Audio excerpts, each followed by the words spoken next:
They stayed in the shop as it rained. When they arrived, she looked around his shop. There were tools hanging on the wall above an enormous open fire, and on boards attached to the walls.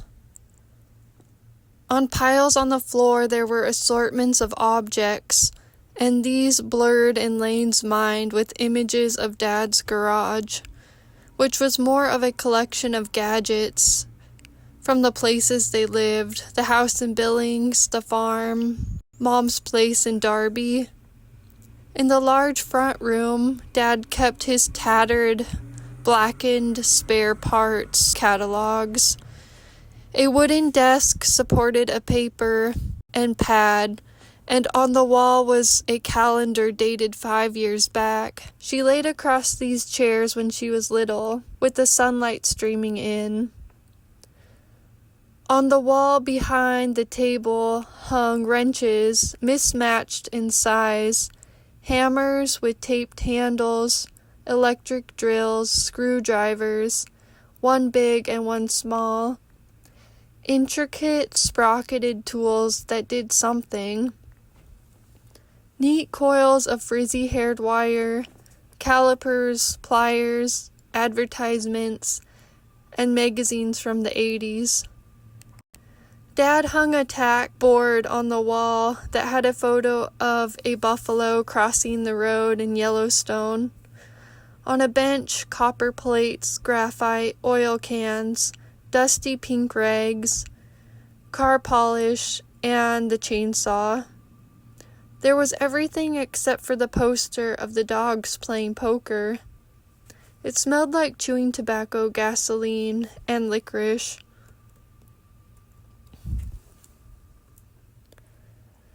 But what she saw from the Iron Age were the bracelets, dress fasteners, trumpets, spearheads, crodles, along with axe heads and other tools. She realized just how far from home she actually was. The craftsman's tool shop of her dream was full of even more unknown ancient tools than she could describe. "These are one of a kind," he said, pointing at the ones hanging from the wall. The ornaments nearly jumped off the wall at her when the man came out and took hold of Cuchulain's spear. He was not young or old, but seemed to have eternally youthful eyes and a friendly mustache. Cuchulain seemed familiar with this man, acted as if he knew him.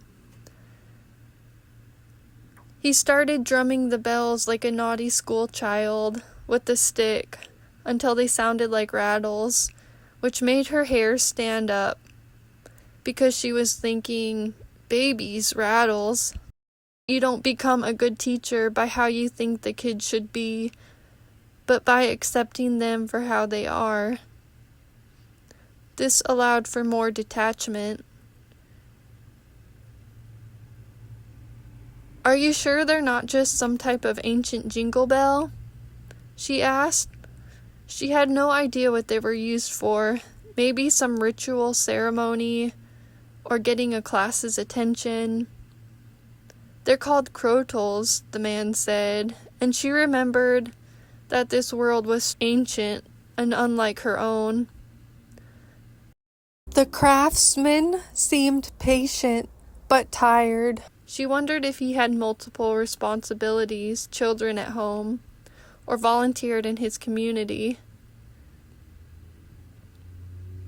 "I remember these from my research," Laine said.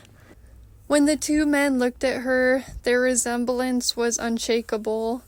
She could say that he was indeed one of his miniatures. "Poteva dire si tratta proprio una sua di miniatura." Cuchulain thanked the man and they left. Laine looked across the street as the man re-entered the fire chamber.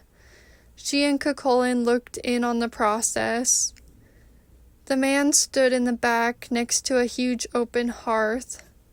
Cuchulain and Laine watched as he turned the remnants of the heated metals together in a cauldron. It turned out bronze was only a combination of copper and tin. The man had to heat the stones on a fire and then put them in water to get it to the right temperature. The stones cracked in half in the smelting process, and those other half stones lined the base of the wall on the outside of the man's hut. She noticed when they went out and sat on a rock together. Iron was new. "I'll be right back," Cuchulain said. He crossed the road and entered what looked like a tavern. She crossed the road too and sat on a stone bench. She swung her body onto it like a sack. The clouds came. The sun looked like a dying candle in a sooty jar. She thought her candle had gone out, but then it got unexpectedly brighter.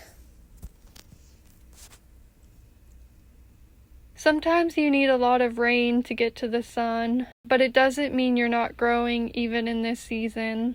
These teachings would help her maintain success in the future.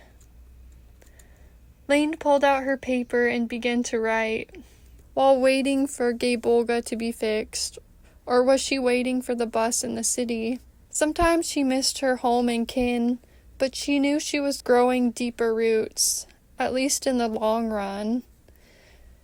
She tried to think out how she and Cuchulain's journey to the White Cliffs would go, how it would end. Her words took her on twists and turns, like the many paths one can take in life.